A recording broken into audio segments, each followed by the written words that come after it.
بند کمرے میں اپنے ہی ماننے والوں کے سامنے بیٹھ کر باتیں کرنے میں اور علماء کے سامنے گفتگو کرنے میں کتنا فرق ہوتا ہے، اس کا صحیح اندازہ اس وائرل ویڈیو کو دیکھ کر لگایا جا سکتا ہے۔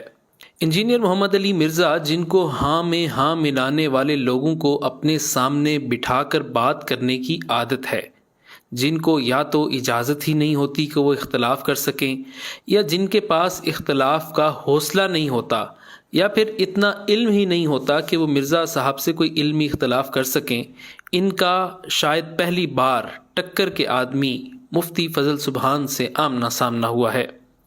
ہوا کچھ یوں کہ جی ٹی وی کے پروگرام عرفان رمضان میں یوم ولادت با سعادت نواسہ رسول صلی اللہ علیہ وسلم سیدنا حسن رضی اللہ تعالی عنہ کے عنوان پر پروگرام تھا، جس میں موصوف انجینئر صاحب ویڈیو لنک پر، جبکہ مولانا فضل سبحان اور دیگر علماء اسٹوڈیو میں موجود تھے، اور حضرت حسن رضی اللہ تعالیٰ عنہ کی ولادت کے عنوان اور ان کے فضائل و مناقب پر بہت ہی خوبصورت گفتگو چل رہی تھی۔ لیکن انجینئر صاحب ہوں اور منفی گفتگو نہ ہو، یہ کیسے ممکن ہے؟ انجینئر صاحب نے اپنی فطرت کے عین مطابق گفتگو کا رخ اختلافات کی طرف موڑ دیا، اور فضائل و مناقب پر مشتمل گفتگو کو خام خواہ حب اہل بیت کی وجہ سے نہیں بلکہ بغض صحابہ کی وجہ سے اختلافی موضوعات کی طرف لے گئے، جس پر پروگرام کے میزبان محمد اویس ربانی نے وضاحت بھی کی کہ ویسے ایک ایسا پیارا سا ماحول ہے، امن پسند مزاج لوگ یہاں بیٹھے ہوئے ہیں، اور ظاہر ہے میں نے کوشش بھی یہی کرنی ہے، میری حتماً کوشش یہی رہے گی کہ ہم فضائل اور مناقب پہ رہیں۔ اور ہاں، یہ بات تو ہے، آج فضائل اہل بیت کا دورہ ہے۔ آج کے دن، آج کے اس پروگرام میں میری کوشش یہی رہے گی، اور ملکام سے بھی یہی کہوں گا کہ آج جی کھول کے بیان فرمائیں، محبتوں کا اظہار فرمائیں۔ جس کے جواب میں قاری خلیل الرحمان جاوید نے جواب دیا کہ انجینئر صاحب نے اگرچہ ہمیں نام نہیں لیا کسی کا، لیکن ٹارگٹ تو کیا۔ اس میں یہ کہ انہوں نے یہ بات چھیڑی کہ جب فضائل اہل بیت کی بات ہو تو یہ خواہ بیچ میں صحابہ کو گھسیڑ کر اس سے جو ہے وہ علیحدگی کا اختیار کرتے۔ تو کیا یہ کام انہوں نے آج نہیں کیا کہ یعنی صحابہ کی تعریف ان کو برداشت نہیں ہوئی؟ اس کے بعد میزبان نے صلح اور اچھا پیغام کے متعلق گفتگو کی۔ یہ شرائط کیا ہیں، ان پہ عمل درآمد ہونا اور پھر محبت اور اتفاق کا میل ہو رہا ہے، اس کو ذرا بیان فرما دیں۔ جس کو موصوف مرزا صاحب نے اختلاف کی نظر کر دیا اور اپنا وہی رٹا رٹایا لیکچر شروع کر دیا جو تقریباً ان کی ہر مجلس کا لازمی جزو ہے۔ بنو امیہ کے ممبروں سے جو سب و شتم کا سلسلہ کیا گیا ہے حضرت علی کے اوپر، جو لوگ یہ کہتے ہیں یہ تنقید تھی، مسلم شریف میں 6229 نمبر حدیث ہے، ابو تراب پر لعنت کے الفاظ ہے، وہ گالی سے بھی بڑھ کر لعنت کرتے تھے، نعوذ باللہ، ممبروں سے۔ جب موصوف نے تمام حدیں پار کر لیں اور اس اتحاد کی فضا کو خراب کر دیا اور خواہ مخواہ موضوع کو اختلافات اور غیر مصدقہ اور من مانی تشریحات کا انبار لگا دیا، تو اب مفتی فضل سبحان نے اپنا حق ادا کرنے کا فیصلہ کیا اور ایسی گفتگو کی کہ سب اشش کر اٹھے۔ وہ گفتگو آپ بھی سنیں۔ ایک بچہ پیدا ہوا اور پیدا ہوتے ہی اس کی آنکھ میں سرخ کلر کا لینس لگا دیا گیا۔ اس بچے کو بھی پتہ نہیں تھا کہ میرے ساتھ یہ کہانی ہوئی ہے۔ اب وہ بچہ جب بڑا ہوا اس کو ہر چیز سرخ ہی سرخ نظر آنے لگی۔ لوگ اس کو کہہ رہے ہیں یہ ہری ہے، یہ پیلی ہے، یہ سفید ہے، یہ بلیک ہے، لیکن وہ ساری دنیا سے لڑنے لگا کہ ساری چیزیں سرخ ہیں۔ یہ جو پیراڈائم ہوتا ہے نا، نیگیٹو پرسیپشن، نیگیٹیویٹی، تو یہ جب ذہن میں آ جاتی ہے پھر آدمی ہمیشہ انتشار کی بات کرتا ہے۔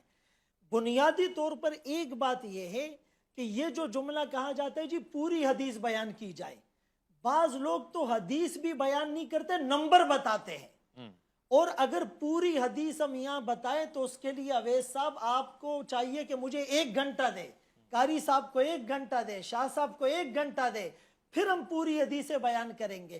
ظاہر ہے جو مناسبت ہوتی ہے، ہم صحابہ کی بات کرتے ہیں تو برا لگ گیا، موضوع کیا ہے، بات کیا، یہاں پر بات کیا ہے اور اس سے irrelevant باتیں بیان کی جاتی ہیں۔ تو ایک بات تو یہ ہے، میں نے شروع میں عرض کیا کہ بھائی اہل بیت کی عظمت اور فضیلت کی جو ہم حدیث پڑھتے ہیں روایت کرنے والے صحابہ ہیں، صحابہ کی جب فضیلت بتاتے ہیں روایت کرنے والے اہل بیت ہیں۔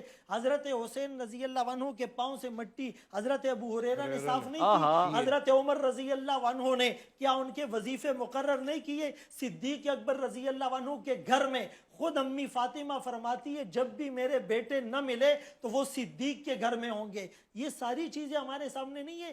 دیکھیں حضرت علی رضی اللہ عنہ کے بارے میں آقا کا یہ فرمان بالکل بجا ہے کہ کچھ لوگ بغض علی میں اور کچھ حب علی میں دونوں گمراہ ہو جائیں گے۔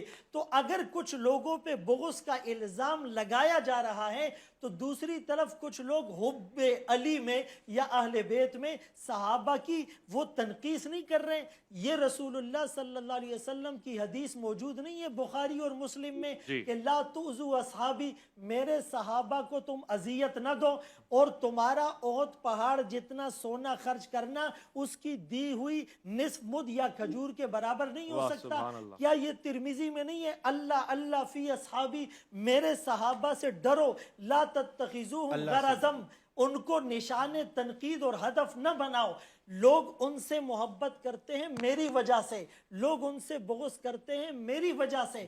قرآن کریم میں یہ جو سورہ فتح کے آخری رکوع ہے، اشداء علی الکفار رحماء بینہم تراہم رکعا سجدا، آگے کیا ہیں؟ کان کھول کر سنیں، یبتغون فضلا من اللہ ورضوانا، یہ قرآن سرٹیفائیڈ گارنٹیڈ بات نہیں کرتا۔ تراہم رکعا سجدا، یہ گارنٹیڈ بات نہیں ہے۔ سیماہم فی وجوہہم من اثر السجود، یہ گارنٹیڈ باتیں نہیں ہیں۔ تو کہنے کا مقصد یہ ہے کہ حضرت علی رضی اللہ عنہ، حضرت حسن اور حسین اہل بیت، ان کے فضائل ہمارے ممبروں سے بیان ہوتے ہیں۔ اب کوئی وہاں آتا ہی نہیں ہے اور اس کو سننے کے لیے تیار ہی نہیں ہے تو وہ ایک الگ بات ہے۔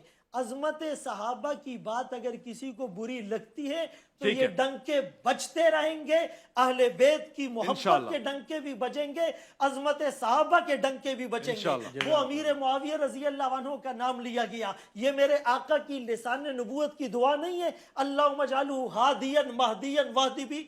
میرے آقا نے نہیں کہا اس کے سینے کو علم سے بھر دے، میرے آقا نے نہیں کہا پہلا بیری بیڑا حضرت معاویہ تیار کریں گے۔ یہ کاتبین وحی کے سردار ہیں، 50 لوگ کاتبین وحی تھے، اللہ کی وحی کو لکھنے والے، ان کے سردار امیر معاویہ رضی اللہ تعالیٰ عنہ تھے۔ ان کو کرٹیسائز کر کے ہم غیر محسوس طریقے پر وحی کو مورد الزام نہیں ٹھہرا رہے۔ تو یہاں محبت کی بات ہو رہی تھی، خواہ اس کو ڈائیورٹ کرنے کی کوشش، کوئی صلح ختم نہیں ہوئی ہے۔ اسلام قیامت تک صلح کا درس دیتا ہے۔ وَإِن طَائِفَتَانِ مِنَ الْمُؤْمِنِينَ اقْتَتَلُوا فَأَصْلِحُوا بَيْنَهُمَا، یہ قرآن کا حکم، کوئی اس پر مہر لگا سکتا ہے کہ یہ آیت صرف اس دور تک تھی؟ قرآن ویلڈ ہے اور قیامت کی سورج تک ویلڈ ہے۔ بہت خوب، بہت شکریہ مفتی فضل۔ یہاں یہ بات بھی قابل غور اور قابل توجہ ہے کہ موصوف جب بھی گفتگو کرتے ہیں ان کی گفتگو پیار، محبت، امن، رواداری اور اتحاد کے بجائے اختلاف، تفرقے اور بغض پر مبنی ہوتی ہے، جس سے لوگوں میں دوریاں پیدا ہو رہی ہیں، اختلافات بڑھ رہے ہیں اور نفرتیں پیدا ہو رہی ہیں۔ ٹیلی ویژن چینلز اور اینکرز کو بھی سوچنا چاہیے کہ ایک ایسے شخص کو اپنا مہمان بنا کر کیا آپ کوئی مثبت کام کر رہے ہیں یا بلا واسطہ طور پر تفرقے، اختلاف اور بغض کو ہوا دے رہے ہیں۔